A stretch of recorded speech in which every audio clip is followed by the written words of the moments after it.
Parking police સ્ટેશનમાં એક body ઓફેન્સિસ દાખલ થયેલો હતો. બીએનએસની કલમ 118(1), 118(2), 352, 54 અને જીપીએસની કલમ 135 મુજબ આ ગુનાના ફરિયાદી હતા દેવેન્દ્ર કુમાર જગરામ વર્મા. આ ગુનાની પૂરી હકીકત એવી છે કે આ જે ગુનાના ફરિયાદી છે એ એક જગ્યાએ ડ્રિલિંગ કરવા માટે ઊભા હતા. તો એક મોટરસાઇકલ પર બે ઇસમ આવ્યા અને એમને તેને તેની ગાળો બોલી અને એમની પાસે એમને પાછી ધકાધકી કરી અને એમની આરોપી પાસે રહેલ છરીથી એમની પર હુમલો કરી અને ફરિયાદીને ઈજા કરી, જે સંબંધે ગુનો દાખલ થયો હતો. આ ગુનો અનડિટેક હતો અને ગુનાની તપાસ સ્થાનિક પોલીસ દ્વારા ચાલી રહી હતી. આ ગુનાની તપાસ દરમિયાન અમુક ચોક્કસ બાતમી સ્થાનિક પોલીસને મળેલી હતી અને અમુક પુરાવો એકત્રિત કરવામાં આવેલા હતા. જે અનુસંધાને બે આરોપીઓ મળી આવેલ અને બે આરોપીઓની પૂછપરછ કરતાં આ ગુનો કર્યાની કબૂલાત કરતાં આ ગુનાના કામે બંને આરોપીઓની ધરપકડ કરવામાં આવેલી હતી. આ બંને આરોપીમાંથી એક આરોપીનું નામ છે રવિ કિશનલાલ તિવારી, રહે તિલકડી ગામ, તાલુકો જલાલપુર, જિલ્લો નવસારી, અને બીજા આરોપીનું નામ છે દુર્ગેશ રાજકુમાર સિંહ, રહે પાલી ગામ, હનુમાન ચોક, સતીશ. આ બંને આરોપીઓની વધુ પૂછપરછ કરતાં તેમજ ગુનાની તપાસ કરતાં આ બંને આરોપીઓ વિડીયોથી ગુનો કરેલાની કબૂલાત કરેલી હતી.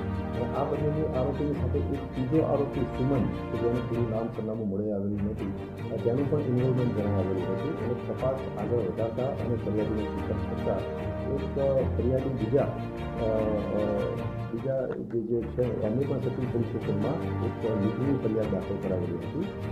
એ ફરિયાદીનું નામ જે છે સુમિતસિંહ દિનેશસિંહ જાતેસિંહ.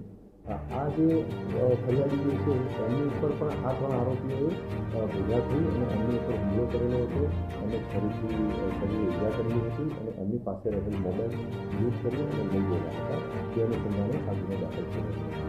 આ બંને ગુનામાં જે આરોપીઓ જે છે એમાં બંને આરોપીને મેં જે વાત જેમ કહી એમ ધરપકડ કરવામાં આવેલી છે. એક આરોપી ફરાર છે અને લૂંટમાં ગયેલ મુદ્દામાં મોબાઈલ ફોન પણ તપાસ દરમિયાન રિકવર કરવામાં આવ્યું છે. એક શરીર સંબંધી ગુનો છે અને એક નેચર સંબંધી ગુનો છે કે જેમાં લૂંટ થયેલી છે. એટલે એક ગુનાનો જે મુદ્દામાં જે છે એ રિકવર કરવામાં આવ્યો છે. બંને આરોપીઓ પૈકી રવિ તિવારી અને દુર્ગેશ રાજકુમાર સિંહ જેમની ધરપકડ થઈ છે.